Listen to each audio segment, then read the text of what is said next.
Hey guys, how's it going? Welcome to my video. So just want to do another video on a crank no start scenario and what could possibly cause it, because a lot of these no start issues could be caused by multiple things. It could be caused by a lot of things. So basically, in these scenarios, it's a crank no start,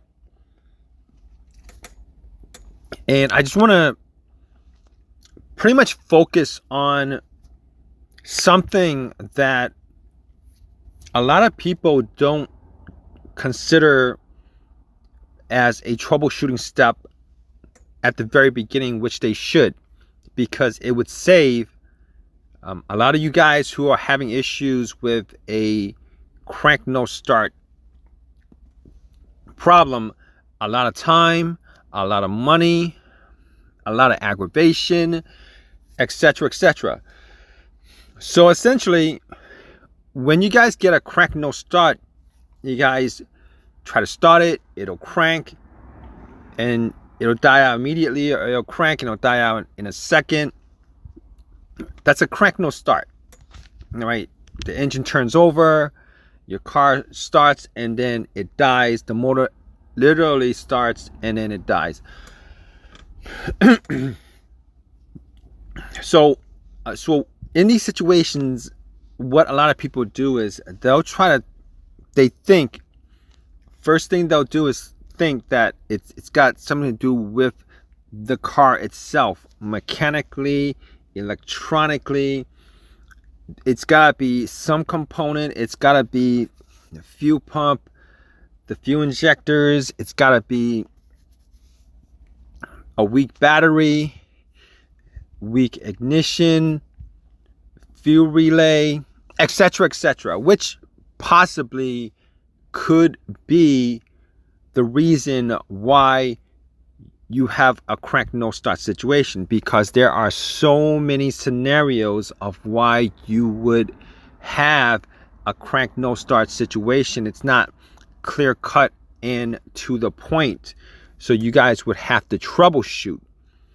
So basically, these scenarios aren't direct and to the point, because you would have to do some troubleshooting, and a lot of times these crank no start is particular to your situation. But I just want to talk about the first thing you guys should do with a crank no start issue is, and I've come across so many cases of this happening where the car has had no issues. A lot of times they might be newer cars, no check engine light, no problems previous to that. Everything checks out, the battery, fuse, everything checks out. All right, but and this happens to even the most experienced mechanics regarding this particular situation of a crank no start. There are shops that actually, you take it to them and then they think it's this, they'll change this out, this out, this out. It just becomes an expensive thing and a time consuming thing. So basically, what you want to do in this situation, the first thing you want to do in this situation is look at your key fob. Okay, look at your key fob. You want to make sure that your key battery is good.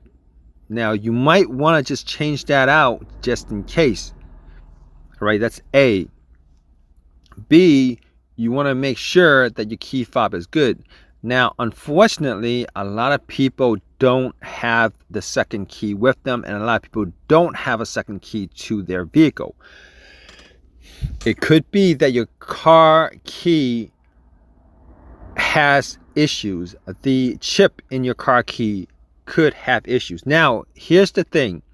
Some people will make a second key, and in some cases the chip is is separate from the key. All right, it's separate from the key. So they have the key that's made, and the chip is not on the key itself. It's separate on the key. It'll be dangling on the keychain.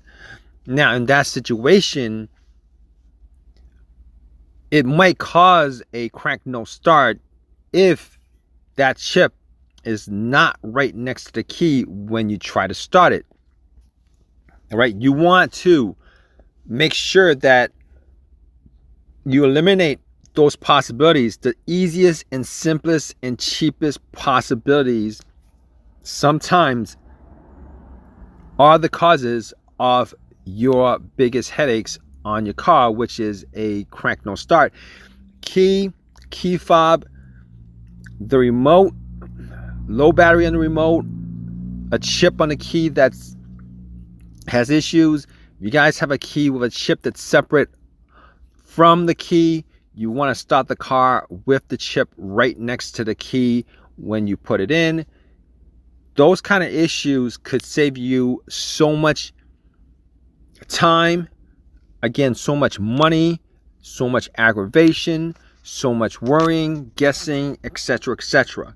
All right, now I know in these videos I go down the list of A, B, C, D, E, F, G, because, all right, I just want to tell you guys, with these situations, with the crank no start, with the no crank no start situations, they're not simple to diagnose. You're gonna have to go down each and every list as far as trying to figure out what's causing it. And particularly if you are not familiar with cars, it's very, very complicated as far as trying to figure out, pinpoint the exact problem that's causing your car not to start.